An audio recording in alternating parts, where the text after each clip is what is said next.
Hello friends, आप सभी का हमारे यूट्यूब चैनल में एक बार फिर से स्वागत है। दोस्तों, माई एसक्यूएल सीरीज का ये हमारा 5th वीडियो है। अपने इस वीडियो में हम देखेंगे कि हम माई एसक्यूएल टेबल में किस तरीके से इंटीग्रिटी कॉन्स्टेंट्स का यूज कर सकते हैं। दोस्तों, माई एसक्यूएल टेबल में हम इंटीग्रिटी कॉन्स्टेंट्स को या तो कॉलम्स लेवल पे अप्लाई कर सकते हैं या फिर कंप्लीट टेबल पे अप्लाई कर सकते हैं। और ये इंटीग्रिटी कांस्टेंट ये इंश्योर करते हैं कि हमारे सभी रिकॉर्ड्स एक्यूरेट हों, कंसिस्टेंट हों और रिलायबल हों। दूसरे लैंग्वेज में कहें तो ये इंटीग्रिटी कांस्टेंट हमारे टेबल के अंदर किसी भी नए रिकॉर्ड को इंसर्ट करने, अपडेट करने के टाइम में ये चेक करते हैं कि हमारे ये रिकॉर्ड्स कहीं इनवैलिड और इनकंसिस्टेंट तो नहीं है। अब हम देखते हैं हमारे इंटीग्रिटी कॉन्स्टेंट्स के कुछ प्राइमरी टाइप्स को। सबसे पहले हम बात करेंगे नॉट नल कांस्टेंट के बारे में। नॉट नल कांस्टेंट ये इंश्योर करता है कि हमारे कॉलम में कोई भी वैल्यू नल वैल्यू ना हो। इसके बाद आता है यूनिक कांस्टेंट, जो ये इंश्योर करता है कि जिस कॉलम में हमने यूनिक कांस्टेंट स्पेसिफाई किया है वहां पर कोई भी डुप्लीकेट वैल्यू एंटर ना हो, बट हम यूनिक कांस्टेंट वाले कॉलम में नल वैल्यू इंसर्ट कर सकते हैं। दोस्तों, अब हम देखते हैं प्राइमरी की कांस्टेंट को।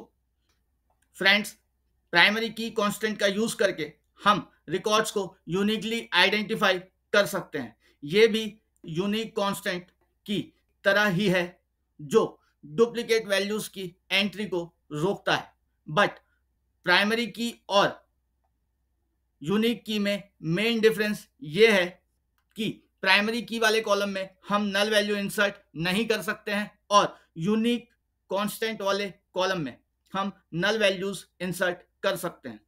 इसके बाद हम देखते हैं फॉरेन की कांस्टेंट को। दोस्तों, अगर हम किन्हीं दो टेबल को लिंक करना चाहते हैं तब हम प्राइमरी की और फॉरेन की कांस्टेंट का यूज करते हैं और इसके थ्रू हम रेफरेंशियल इंटीग्रिटी को मेंटेन कर सकते हैं। हमारा अगला कांस्टेंट है चेक कांस्टेंट। दोस्तों, चेक कांस्टेंट माइस्क्वेल वर्जन 8.0.16 में इंट्रोड्यूस हुआ है। एक बार चेक कांस्टेंट स्पेसिफाई करने के बाद हमारे रिकॉर्ड टेबल में तभी इंसर्ट होंगे जब वो चेक कांस्टेंट के स्पेसिफिक कंडीशंस को सेटिस्फाइड करेंगे। इसके बाद आता है डिफॉल्ट कांस्टेंट। दोस्तों, डिफॉल्ट कांस्टेंट का यूज करके हम डेटा इंसर्शन के टाइम में कोई भी स्पेसिफाइड वैल्यू एक्सप्लिसिटली अपने कॉलम में इंसर्ट कर सकते हैं। अगर हम बात करें कॉलम लेवल इंटीग्रिटी कांस्टेंट की, तो ये एक सिंगल कॉलम में अप्लाई होते हैं और अगर हम देखें टेबल लेवल इंटीग्रिटी कांस्टेंट्स को, तो हम इंटीग्रिटी कांस्टेंट्स को मल्टीपल कॉलम्स में या फिर एंटायर टेबल में अप्लाई कर सकते हैं। फ्रेंड्स, ये सभी इंटीग्रिटी कांस्टेंट एक रोबस्ट और रिलायबल डेटाबेस सिस्टम बनाने के लिए बहुत ही ज़्यादा महत्वपूर्ण है, इम्पॉर्टेंट है। तो आइए अब हम देखते हैं कि हम इन सभी इंटीग्रिटी कांस्टेंट्स को अपने डेटाबेस के अंदर किस तरीके से इम्प्लीमेंट कर सकते हैं। दोस्तों, इंटीग्रिटी कांस्टेंट को एक्सप्लेन करने के लिए हमने माइस्क्वेल सर्वर के अंदर सबसे पहले एक टेबल क्रिएट किया है। उस टेबल के अंदर हमने 3 अलग अलग कॉलम बनाए हैं। सबसे पहले हमने कॉलम बनाया है एम्प्लॉय आईडी और इसे हमने प्राइमरी की बनाया है। उसके बाद एम्प्लॉय नेम को हमने नॉट नल कांस्टेंट असाइन किया है। उसके बाद सिटी कॉलम में डिफ़ॉल्ट वैल्यू में हमने 5 टाइम x असाइन किया है। जैसे ही हमारा टेबल क्रिएट होता है तब हम देखते हैं उसके स्ट्रक्चर को। हमारे सामने तीनों column employee ID, employee name और सिटी और अपने डेटा टाइप के साथ डिस्प्ले हो रहे हैं। अगर हम बात करें एम्प्लॉय आईडी की, तो हमने इसे प्राइमरी की बनाया था, इसलिए यहाँ पर नल वैल्यू एक्सेप्टेबल नहीं होगी at the time of inserting record. उसके बाद बात करें एम्प्लॉय नेम कॉलम की, तो यहाँ पर हमने उसे नॉट नल वैल्यू असाइन की थी।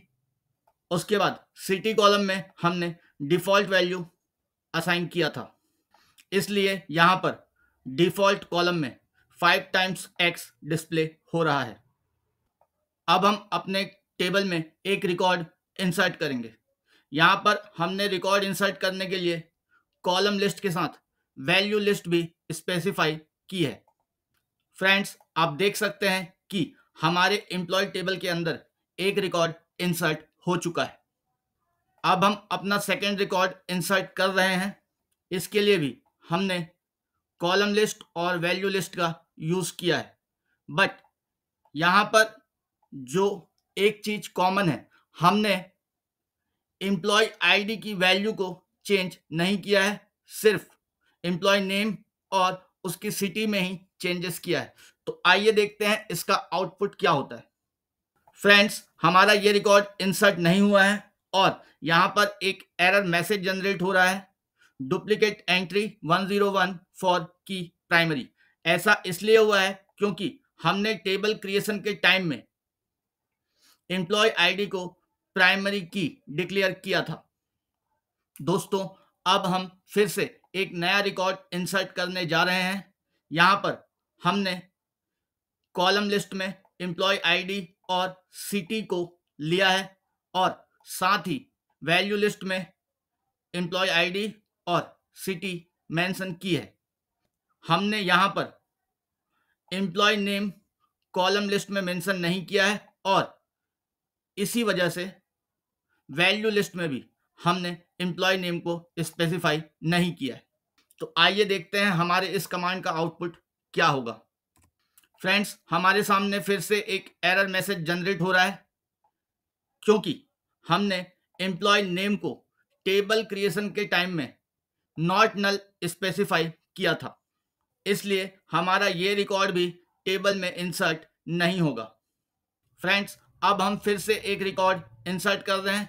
इसके लिए भी हमने कॉलम लिस्ट में सिर्फ 2 कॉलम लिए हैं, एम्प्लॉय आईडी और एम्प्लॉय नेम, और वैल्यू लिस्ट में एम्प्लॉय आईडी के लिए वैल्यू असाइन किया है और साथ ही एम्प्लॉय नेम के लिए एक नेम असाइन किया है।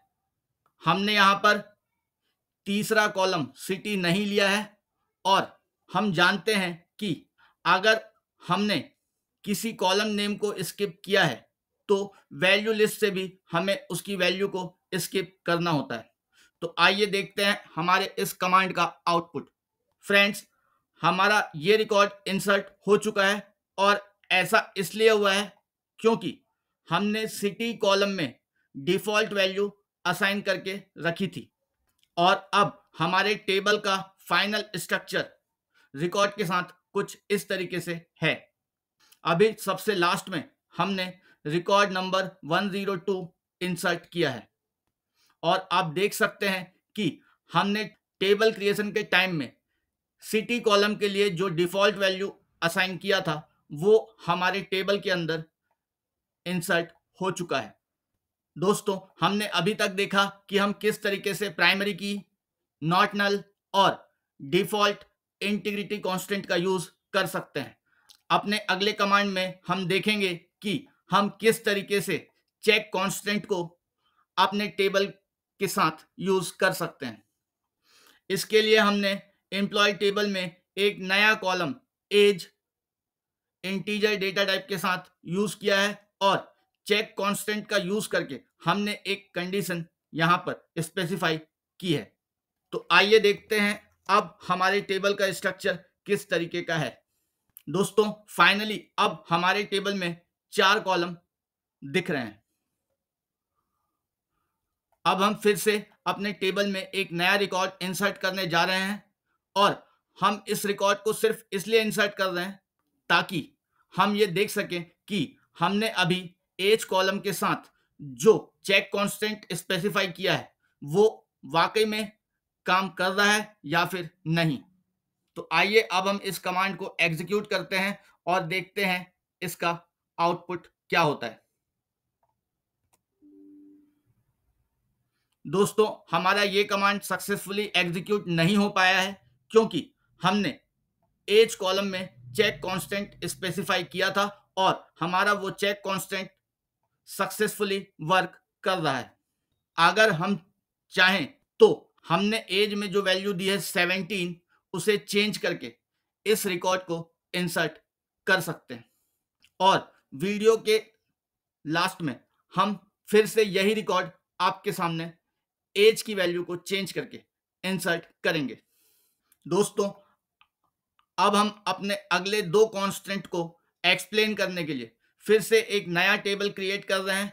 उस टेबल का नाम है सैलरी और हमने यहां पर फॉरेन की कांस्टेंट और साथ ही साथ यूनिक कांस्टेंट को यूज किया है। सैलरी टेबल के अंदर हमने पहला कॉलम बनाया है सैलरी आईडी, जहां पर हमने इंटीजर डेटा टाइप स्पेसिफाई किया है और साथ ही सैलरी आईडी को प्राइमरी की भी बना दिया है। इसके बाद ग्रेड को स्टोर करने के लिए हमने कैरेक्टर डेटा टाइप का यूज किया है। फिर एम्प्लॉय आईडी स्टोर करने के लिए इंटीजर डेटा टाइप, उसके बाद एम्प्लॉय सैलरी स्टोर करने के लिए डबल डेटा टाइप का यूज किया है। फिर पैन नंबर स्टोर करने के लिए varchar डेटा टाइप का यूज किया है और हमने इसी कॉलम में यूनिक कांस्टेंट को यूज किया है। इसके बाद हमने फॉरेन की बनाया है और फॉरेन की बनाने के लिए हमने सैलरी कॉलम के एम्प्लॉय आईडी का यूज किया है और रेफरेंस दिया है हमारे एम्प्लॉय टेबल के एम्प्लॉय आईडी को। तो आइए अब हम अपने इस कमांड को एग्जीक्यूट करते हैं और देखते हैं कि हमारे इस टेबल का स्ट्रक्चर किस तरीके का है। दोस्तों, आपके सामने सैलरी टेबल का स्ट्रक्चर डिस्प्ले हो रहा है, जहां पर हमने टोटल 5 कॉलम्स बनाए थे और सैलरी आईडी को प्राइमरी की बनाया था, एम्प्लॉय आईडी को हमने फॉरेन की स्पेसिफाई किया है और पैन नंबर में हमने यूनिक कांस्टेंट का यूज किया है। दोस्तों, हमारे ये दोनों कांस्टेंट फॉरेन की कांस्टेंट और यूनिक कांस्टेंट प्रॉपर काम कर रहे हैं या नहीं, ये देखने के लिए हम सैलरी टेबल में एक रिकॉर्ड इंसर्ट करते हैं। हमने यहाँ पर सैलरी टेबल में डायरेक्ट वैल्यूज एंटर की है क्योंकि हमारे पास टोटल 5 कॉलम्स थे और हमने यहाँ पर एक पर्टिकुलर सीक्वेंस में, जिस सीक्वेंस में हमारे कॉलम्स हैं उसी सीक्वेंस में वैल्यूज को इंसर्ट किया है और जैसे ही हम एंटर प्रेस करते हैं हमारा रिकॉर्ड हमारे टेबल में सक्सेसफुली इंसर्ट हो चुका है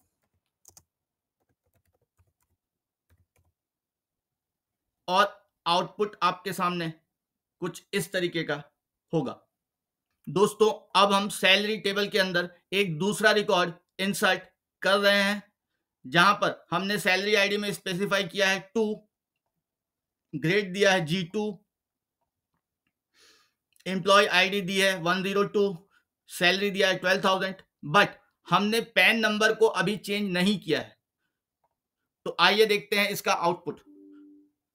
दोस्तों, हमने पैन नंबर कॉलम को यूनिक कांस्टेंट असाइन किया था और इसी वजह से हमारा ये रिकॉर्ड सैलरी टेबल के अंदर इंसर्ट नहीं हुआ है।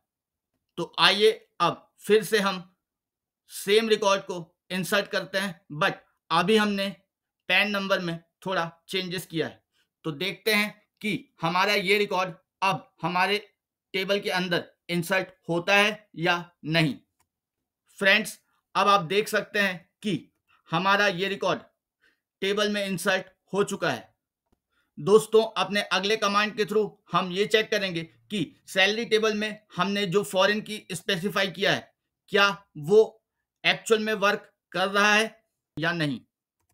इसके लिए भी हमने वैल्यू लिस्ट में 5 वैल्यूज असाइन की है।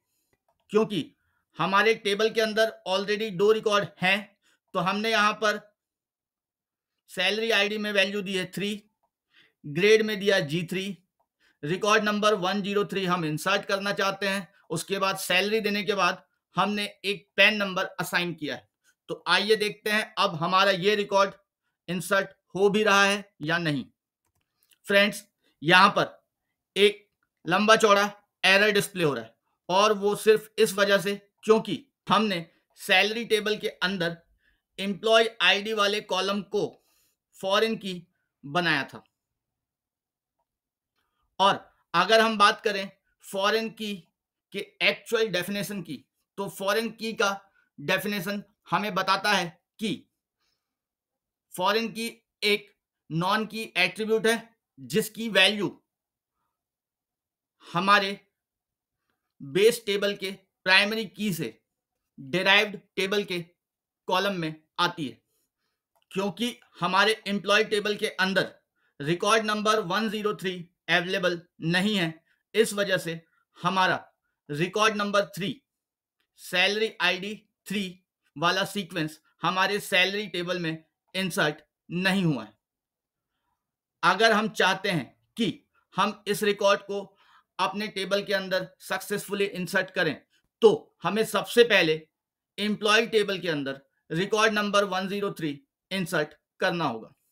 तो चलिए अब हम एम्प्लॉय टेबल के अंदर रिकॉर्ड नंबर 103 इंसर्ट करते हैं। मैं एक बार फिर से रिपीट कर दूं, क्योंकि हमने एज कॉलम में चेक कांस्टेंट अप्लाई किया था, इसलिए हमें यहां पर एज की वैल्यू को चेंज करना होगा। उसके बाद हम प्रेस करते हैं एंटर। तो अब आप देख सकते हैं कि हमारा रिकॉर्ड सक्सेसफुली एम्प्लॉय टेबल में इंसर्ट हो चुका है। इसके जस्ट बाद हम ट्राई करेंगे हमारा रिकॉर्ड नंबर 3 जो हम सैलरी टेबल में इंसर्ट करने जा रहे थे, बट पहले ये हमारे सामने एरर डिस्प्ले कर रहा था क्योंकि रिकॉर्ड नंबर 103 एम्प्लॉय टेबल में नहीं था। बट अब हमारा ये रिकॉर्ड सैलरी टेबल में इंसर्ट हो जाएगा और फाइनली हमारे दोनों टेबल का स्ट्रक्चर विथ रिकॉर्ड आपके सामने कुछ इस तरीके का है। दोस्तों, हम यहाँ पर एम्प्लॉय टेबल को पेरेंट टेबल के नाम से जानते हैं क्योंकि हमने यहाँ पर एम्प्लॉय आईडी को प्राइमरी की बनाया था और इसी का रेफरेंस लेके हमने दूसरा टेबल बनाया था सैलरी, जिसे हम चाइल्ड टेबल के नाम से जानते हैं क्योंकि हमने यहाँ पर ईएमपी आईडी को फॉरेन की बनाया है और उसकी वैल्यू आ रही है हमारे एम्प्लॉय टेबल के ईआईडी कॉलम से। दोस्तों, और एक बात जो फॉरेन की के लिए आप सभी को पता होनी चाहिए वो ये कि फॉरेन कीज में वैल्यूज रिपीट हो सकती हैं, बट प्राइमरी कीज में वैल्यूज रिपीट नहीं हो सकती। इसीलिए फॉरेन की के डेफिनेशन में क्लियर मेंशन है कि वो एक नॉन की एट्रीब्यूट है। नॉन की एट्रीब्यूट का मतलब ये होता है कि कोई ऐसा एट्रीब्यूट जिसको हम कभी भी प्राइमरी की नहीं बना सकते। दोस्तों, उम्मीद है आपको हमारा ये वीडियो पसंद आया होगा। अगर आपको हमारा ये वीडियो पसंद आता है तो इसे प्लीज शेयर और लाइक करना ना भूलें। Thanks for watching our video till and.